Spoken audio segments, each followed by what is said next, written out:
What we have in here is probably one of the most important SUVs for 2024. This is the Mazda CX-70, and today I'm going to show you why this thing is a game changer. Let's roll!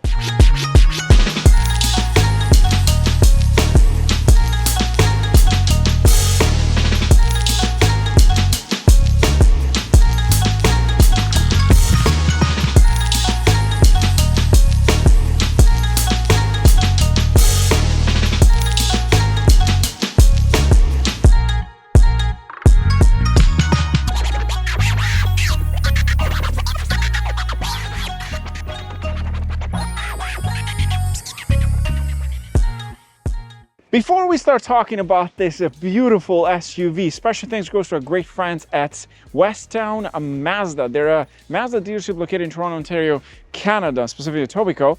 They were kind enough to allow me to borrow this thing for the day, show you everything you need to know. And guess what? This one is a demo, so if you want to go and check it out, maybe take it for a spin, don't forget, check out the link in the description below. But for now, let's talk about this beauty. Okay, so let's start first with the exterior. First thing you notice is very similar to the CX-90, including the front end. The side profile is about the same. In fact, it looks just as big as the CX-90. And this one is the plug-in hybrid, which is great because you get the option to get the green plates at the front end, very similar to CX-90. We have this massive grille in here. You've got the LED headlights in this case, specifically designed for the CX-90 and the CX-70. Again, very similar to what we have in here, and I absolutely love this white metallic color. I think it fits well overall with the blacked out grille, glossy black in this case, and then we've got the wheel well as well, matching with the exterior paint. But this car, it looks to me like something coming out of the Germans, like very luxurious, very premium-like feel on the outside. It is a head turner. In fact, just driving it today, people were staring at it, maybe because they haven't seen the CX-70 yet. But in many ways, if you looked at this thing from the front, you'd think that it was a CX-90 because it's not very, very different. The PHEV badge is located on both left side and right side. Let people know that this is not the standard one, but it's the plug-in hybrid. You can also tell by just looking at the green plates, which this doesn't have because it's the dealer plate. We've got the glossy black mirrors in this case, 21-inch wheels, beautiful design with silver and glossy black matching with the grille and the mirrors. The whole thing just matches really nicely. Moving on to the middle of here, we've got the front door handles. These are hands-free, of course. You slide your hand there and you can open the door, and to lock it, you can just tap here and then just walk away. Great feature. Then moving on to the back side, you don't have the lock feature in this case for the rear doors. But one thing I did notice is if we open the front, look how large this door is and how wide it opens. Like, this gives you the best space and the best accessibility to the second row, especially if you have a child seats or a child that you just have to put in all the time in the child seat. This is the perfect one. Look how large this thing is. And another thing I realized is that the side skirts match the entire white paint, which I think is quite interesting because most companies would do a blacked out side skirts. Moving on to the side here, we've got the third window, smaller of course than the second row, but big enough to give you a bit of that light into the trunk area because this is not an actual three-row SUV. Then we have this large door here for the charging, because you see you can charge this thing because it is a plug-in hybrid. You can charge the vehicle by plugging it into the side, which is located onto the right side of the vehicle, and you don't need to press any buttons on the inside to open the door. You can just tap like that and it opens automatically. Now let's move on to the back side. Now for the fuel door on this side, you actually have to press the button on the inside to open the door. Not sure why they did it the other way, maybe to save cost for the buttons, which honestly, I don't really care about the button inside. I just like easy access. Rear ends. One thing I didn't like about the CX-90 was the fact that the rear end was pointing out too much, was too extended. Now I looked at the CX-90 today, and in my opinion, I think the shape over here looks slightly different. Not the same, not completely different, but I think the overall curved area here is not as pointy out in comparison to the CX-90. This is It looks sleeker in my opinion in comparison to the CX-90, which again, I wasn't a big fan of the rear end, but this one looks nice. Maybe it's just me looking at it differently. We've got the rear window, which gives you enough visibility. We'll talk about that when we go for a drive. Of course, similar taillights to the CX-90, not completely different, but then you've got a different bumper in comparison to the CX-90. Then you have the badges that says CX-70 on this side, all-wheel drive, and the eSky Active, but it doesn't tell you the trim. So in this case, you'd have the GT trim with what we have in here. In terms of the tailgate, well, you slide your foot under, it has power tailgate, and it opens up automatically to give you access to the cargo area. Look at how much space you get in here. This is absolutely insane how much cargo space this thing offers, which I think is probably the biggest in its segment for the size. Even the X5 doesn't have that much space. It does make sense though, because the third row isn't here anymore. But one thing I did notice is that they've left out the cup holders on the left and the right sides. Not sure why, because no one is sitting in here. Maybe they just thought it was cheaper just to keep them in there, or extra pockets or extra cup holders in this case. Not sure why.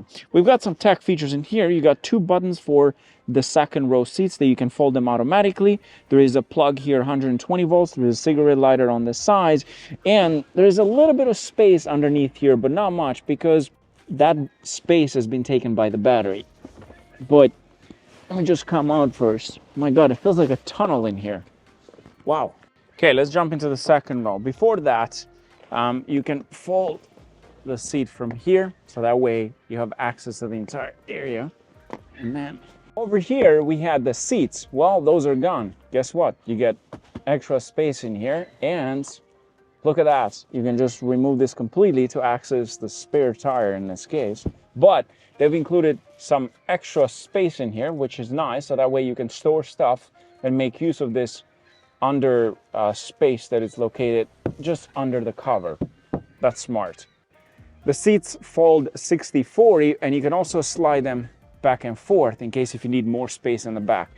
This SUV, it's all about space. There's so much space in here, you'll never complain about it.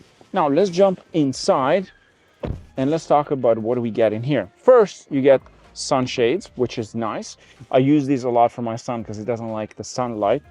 Then you've got a climate unit over here. There's heated seats in the back and 2 USB-C ports.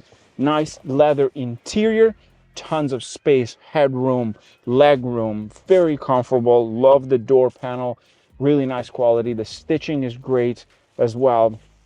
Perforated leather in the center, and there's a giant armrest in here with 2 cup holders, which is nice and handy. Overall, you get 5 seats. Of course, you got 2 in the front, 3 in the back. But I gotta say, this thing feels very spacious, and there's a panoramic roof with this package, which is nice. Now, let's jump into the front. Here we jump into the front row. First of all, this is not new. What I mean with that? Well, it's very similar to the CX-90. It's the new signature design from Mazda, which I really like overall. It offers technology, it offers tech, it offers buttons, it offers screens. That's always important. And it doesn't look outdated. In fact, it looks very up to date in many ways. But let's get into the details, and let's start first with the driver's side. Let's start it up. Because it's an EV essentially, well, a plug-in hybrid, you don't need to hear the engine, so it just starts straight into the battery side, and there we go. Love the cluster, love the infotainment system, minus the fact that it's not touchscreen. But driver's side, we've got nice steering wheel, a bit of a flat bottom, not completely, but nice and grippy, beautiful stitching all around. We've got buttons here, very similar to what you see in the CX-90. You can adjust the steering column manually. Look at that, gives you a lot of space and a lot of positions for you to fix to your needs. And then we've got the pedal shifters in the back, which is nice. Now, the cluster. It's fully digital, beautiful layouts. There's a lot of information that it offers. You can change that with the info button and built-in navigation, of course. And the battery, temperature, eye active sense, and so on. And once you switch into different modes, we're going to have it in EV mode right now. Look at that, just pop beautifully. And then we have sport mode, of course, all red, ready for you to go fast. Look at that, beautiful design. They've done a great job, not too complicated, not too overloaded, just enough information and just a few different layouts. Like this one is very rugged design because it's the off-road mode. The infotainment, of course, it is not touchscreen in this case when you're initially using it.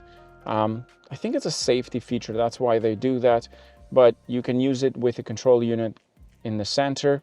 I've gotten used to it because I've gotten so many Mazdas now that I'm able to use the entire system through here. I do appreciate it in some ways because it's not as annoying as an MDX, for example, or the RDX. Those Acura systems are horrible in my opinion. They're not that good. This one, it's a lot easier to use. It's very simple. The shortcuts are there, easy to use for anybody essentially. And you've got your settings in here, tons of those options, EV settings in this case, your in-vehicle displays, which are all your screens. Then you have the sound system. With this package, we have the Bose audio system, and you can go into the audio settings. You can change a lot of that information. And here you go. So all that stuff that you probably find on the CX-90 as well, it's right in here. Let's go into the EV settings, charging schedule, climate control timer, charge limit, like how much you wanted the battery to charge in this case, and regenerative braking level. This is when it charges the battery as you're driving. You can do high, you can do normal, EV priority, and when it starts up, of course, and the charging target in this case. There you go. So lots of information that you can play around. And with this package, we do get a 360 camera, and you've got a couple of views on the left side here. Fisheye, sharp, and you've got two options. On the right side is your 360, and on the left side is your backup camera. One thing I appreciate about Mazda that they're still using buttons, which I do like. Like for example, for heated seats in here, you've got 3 levels, ventilated seats, 3 levels. There's a separate button for that. There's separate buttons for the climate units in the back as well. You can turn it off and turn it on from here. You can control it from here as well, which is nice, especially if you have kids. You don't want them to touch that. But I like buttons, and there's still a screen that shows you enough information. Same thing here with the temperature and so on. This is a dual zone. That means that you get one on each side, but you also get a rear climate unit, so it'll be a tri-zone in this case. Just underneath that, we have a wireless charging pad. Now, my phone is a 15 Pro Max, and it is slightly out, so it's not fully charging because the case that I have, it's not the best.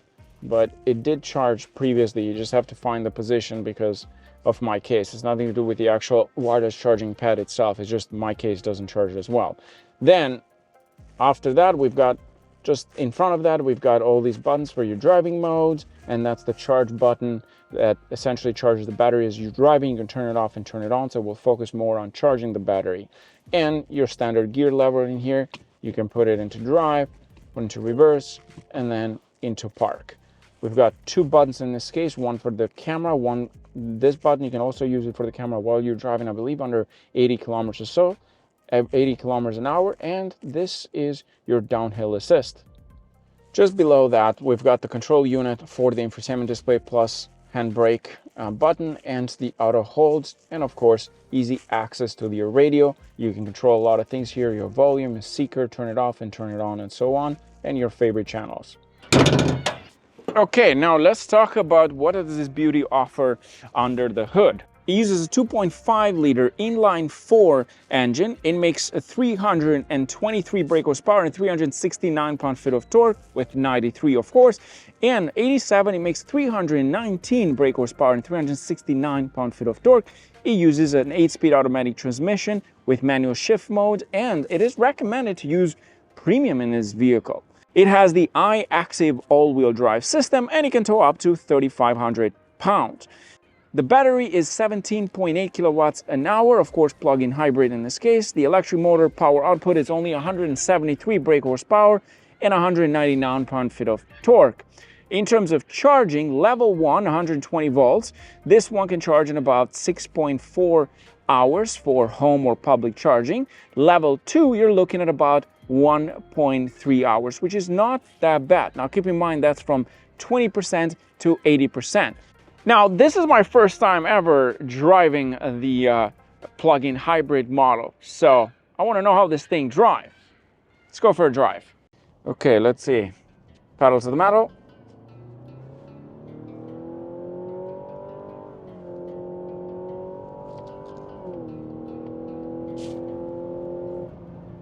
Not bad. This thing pulls. You put your foot down and reacts really quickly. It actually pulls for being that small and being heavy like this one. Now, I'm gonna put it in to normal mode. There's also EV mode, but in this case, we're driving at a higher speed. I have it in normal mode. It's showing me at about 70% of battery, about 30 kilometers, which would be about 15, 20 miles or so. Here's what I think about this. It reminds me a bit of the German cars, the way it drives. And this is going to be a great competitor to the X5. It's comfortable. Visibility is great. It's massive on the inside. It actually feels just as big as a CX-90. In and out, for that matter. The steering wheel is light. You don't hear much of the road noise outside, just a bit, but it is windy today.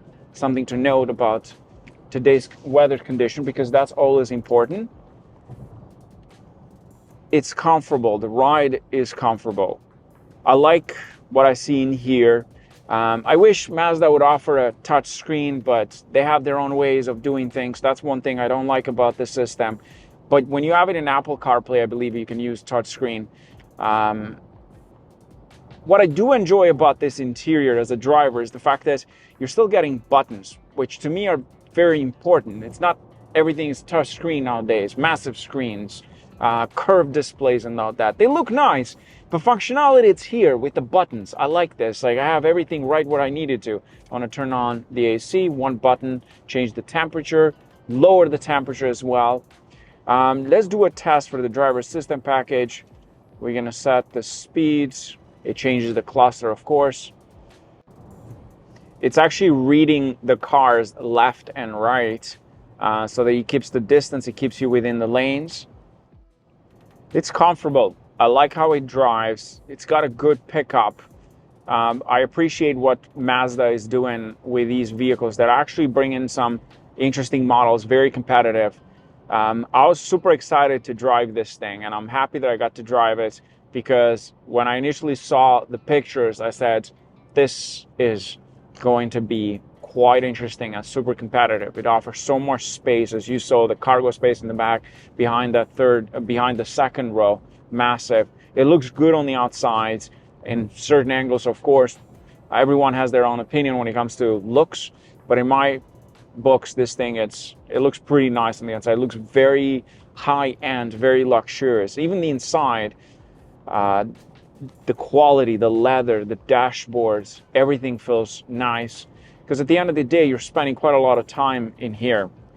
The package that we have with this model does not, I believe, have the full cruise control that keeps you within the lane actively. This one will sort of bounce you back and vibrate if you're going too far to the left, too far to the right, but it is reading the highway for you, keeping an eye on the left and right side to make sure that you are staying within those lanes, and it's reading all the traffic coming, going left and right. Behind you, you have an indicator that says this is a vehicle is approaching, sort of like your blind spot assist, but active all the time. Now let me show you what it's like to actually drive this thing in the city with different driving modes. Right now I have it in normal mode. I'm going to put it into EV, and it's in full EV. There's currently about 30 kilometers of charging. So essentially it's going full EV, which it's amazing because it's a pretty heavy vehicle and you get to save a lot of money in terms of gas. And right now I'm just driving normally in city drive, and we're gonna go forwards, driving at about 32 kilometers, 34 kilometers, and it's in full EV. But it also charges when it's in full EV. So it uses the battery and it charges at the same time, which again is quite impressive what it can achieve. And here we go. But it also tells you, if we go into normal mode, for example, is going to tell you when it's working in EV and when it's working in regular mode. And look at that. It changes the layout. So right now it shows on the side over there the EV portion. So it's using the EV, you put your foot down, and then now it turns off the EV. It goes into the actual petrol engine in this case, and then there's EV charging. We can go back into EV, changes the cluster design, so it tells you now you're in full EV, and you don't hear the engine because it's just doing, it's just using the battery in this case. And another thing I noticed with this system is the fact that it doesn't use much of the brakes. Why? Because if you have it in normal mode or EV mode, it uses regeneration to charge the battery. So right now I'm using EV. It's got power. You put your foot down and there is power, but it's still using EV. It's not the same as using both hybrids and the petrol and the battery. So in this case, it's full EV, and you let the gas go, let the throttle go, it charges the battery. Look at that. And then we're going to put it into normal mode. And then right now it's using both, but it will tell you when it's using the EV. And if you press this button, it's currently showing you that it's charging. It's quiet. I'm actually taking the 407 today, which if you're from Toronto is a paid highway, and at this time it is Friday 3 p.m. There is traffic and I don't hear much of that road noise and the traffic noise, cars passing by.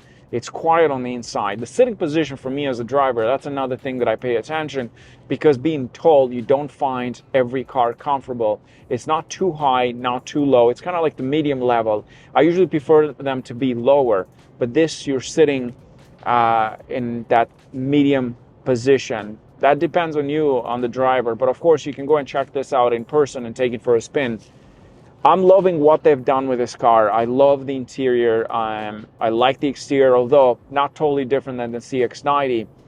But overall, it feels good being here as a driver.